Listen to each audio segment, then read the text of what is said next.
आज से 2 दिन पहले कांग्रेस वर्किंग कमेटी की बैठक बुलाई गई, जिसकी अध्यक्षता सोनिया गांधी ने की। और श्रीमती सोनिया गांधी ने इस बात को स्पष्ट किया कि वो पार्टी की अध्यक्ष हैं और पार्टी पर पूरी कमान रखती हैं। और इस बात का भी ऐलान किया गया कि 2022 सितंबर में कांग्रेस के अध्यक्ष पद का चुनाव होगा। आज देखने वाली बात यह है कि जहां तक राष्ट्रीय अध्यक्ष के चुनाव की बात हो रही है, इसको लेकर के कांग्रेस पार्टी की ओर से 23 नेताओं ने अपनी ओर से पार्टी में पत्र भी लिखे थे और कहा था कि राष्ट्रीय अध्यक्ष का चयन होना चाहिए, जिसमें पार्टी के कद्दावर नेता भी शामिल है। उनको भी संबोधित करते हुए सोनिया गांधी ने कहा है कि अगर उन्हें अपनी बात रखनी है तो पार्टी फोरम में रखनी चाहिए, मीडिया के सामने बात को नहीं रखना चाहिए।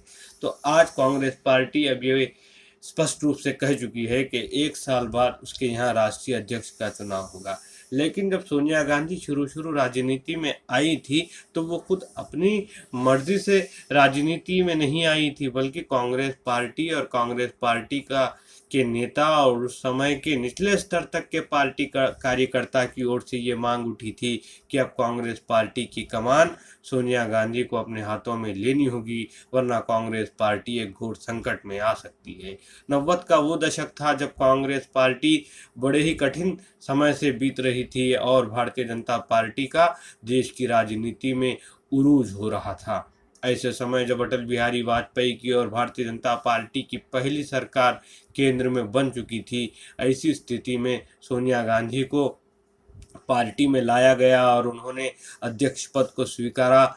और इस बात को माना गया कि केवल नेहरू गांधी परिवार से ही पार्टी को बल मिल सकता है, पार्टी आगे बढ़ सकती है, वरना बड़ी कठिनाइयों का कांग्रेस पार्टी को सामना करना पड़ सकता है। ऐसी आवाज़ें पार्टी में उठती रही थी। जब सोनिया गांधी पार्टी में आई तो उसके बाद पार्टी में और कांग्रेस पार्टी की हालात उतनी अच्छी नहीं थी। जैसे ही वो कांग्रेस पार्टी की कमान संभालती हैं तो फिर शरद पवार, तारिक अनवर और पीए सांगमा तीनों अलग हो जाते हैं, पार्टी अलग बनाते हैं और उसका नाम राष्ट्रवादी कांग्रेस पार्टी रखा जाता है। फिर कुछ दिन बीतते ही नहीं कि तृणमूल कांग्रेस के नाम से ममता बनर्जी अपनी एक अलग पार्टी बना लेती है। इन तरह की तमाम तरह की दुविधाओं से बीतने के बाद फिर 2004 और 2009 में कांग्रेस पार्टी को सत्ता प्राप्त होती है, गठबंधन बना करके वो सरकार बनाने में केंद्र में सफल रही है। लेकिन जब 90 के दशक में जिस तरह से ये आवाज़ उठी थी कि नेहरू गांधी परिवार से ही किसी व्यक्ति को पार्टी की कमान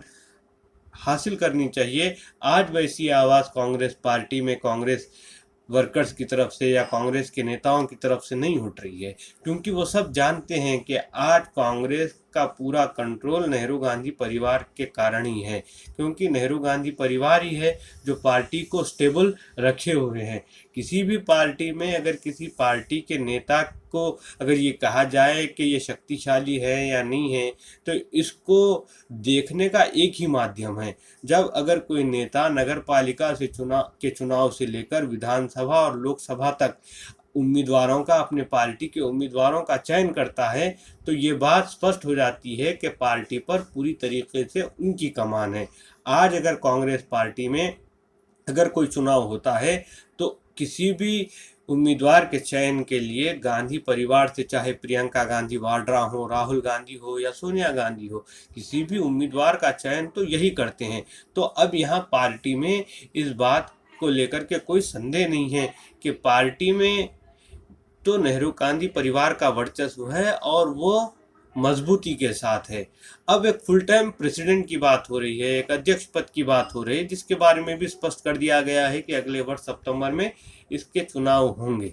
लेकिन आज कांग्रेस पार्टी के लिए महत्वपूर्ण क्या है? कांग्रेस पार्टी के लिए महत्वपूर्ण ये है कि वो देश में चुनाव जीते, देश में वो चुनाव में सफलता प्राप्त करें, ये महत्वपूर्ण है। देश के 5 सबसे बड़े राज्य हैं, उत्तर प्रदेश, महाराष्ट्र, पश्चिम बंगाल, बिहार और तमिलनाडु, जहां से लगभग 250 लोकसभा की सीटें आती हैं। इन 5 राज्यों में कांग्रेस पार्टी का जनाधार कैसा है, कांग्रेस पार्टी की आज स्थिति कैसी है? उत्तर प्रदेश में कांग्रेस पार्टी आज किस हाल में है? एक लोकसभा सांसद है कांग्रेस पार्टी का वहां से। 2019 में सोनिया गांधी ही रायबरेली से जीत पाई थी। फिर उसी तरह से जब पश्चिम बंगाल में हालिया दिनों में विधानसभा चुनाव हुए तो कांग्रेस का प्रदर्शन जग जाहिर था। महाराष्ट्र में कांग्रेस कुछ हद तक मजबूत जरूर है, लेकिन 2 दशकों से कांग्रेस, राष्ट्रवादी कांग्रेस के समर्थन, शरद पवार के समर्थन से ही वहां सरकार बना पाई है और 15 साल तक सत्ता में रही है।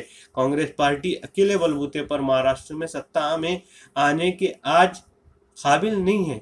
बिहार में भी कांग्रेस पार्टी का प्रदर्शन कैसा है, वहां भी राष्ट्रीय जनता दल जो सीटें कांग्रेस को देगी उस पर कांग्रेस पार्टी को संतुष्ट होना पड़ेगा। तमिलनाडु देश में एक ऐसा राज्य जहां अगर देश के सभी राज्यों में नरेंद्र मोदी की लहर चल रही है तो तमिलनाडु एक ऐसा राज्य है जहां पर ये सर्वे बता रहे हैं कि राहुल गांधी की लोकप्रियता नरेंद्र मोदी से कई गुना अधिक है। लेकिन ये लोकप्रियता सीटों में तब्दील नहीं होने वाली है, क्योंकि वहां पर स्टेट पार्टीज का गलबा है, वहां पर द्रविडियन पार्टीज ही सत्ता में दशकों से आती रही हैं और डीएमके जो सीटें कांग्रेस के लिए छोड़ेगी उन्हीं में से कांग्रेस पार्टी को वहां पर सफलता प्राप्त करनी पड़ेगी। तो जो 1 साल बाद जो कांग्रेस पार्टी के अध्यक्ष पद का चुनाव होने वाला है ये उतना महत्वपूर्ण नहीं है। महत्वपूर्ण ये है कि इन 1 साल में जो विधानसभा के चुनाव देश भर में होंगे उसमें कांग्रेस कैसा प्रदर्शन करेगी, उसमें कांग्रेस का प्रदर्शन कैसा रहेगा, उसमें कांग्रेस कितनी सीटें जीत पाएगी, कितने राज्यों में कांग्रेस पार्टी की सरकार बनेगी, ये महत्वपूर्ण है। और जो कांग्रेस पार्टी का प्रदर्शन इन राज्यों में होगा उसके बाद इसका प्रभाव कांग्रेस पार्टी के अध्यक्ष कौन होंगे, किसको कांग्रेस पार्टी की बागडोर देनी है, ये तमाम बातें बाद में आने वाली है। कांग्रेस पार्टी के लिए पहले चुनाव जीतना, विधानसभा के चुनाव में सफलता प्राप्त करना ये बहुत अहम है।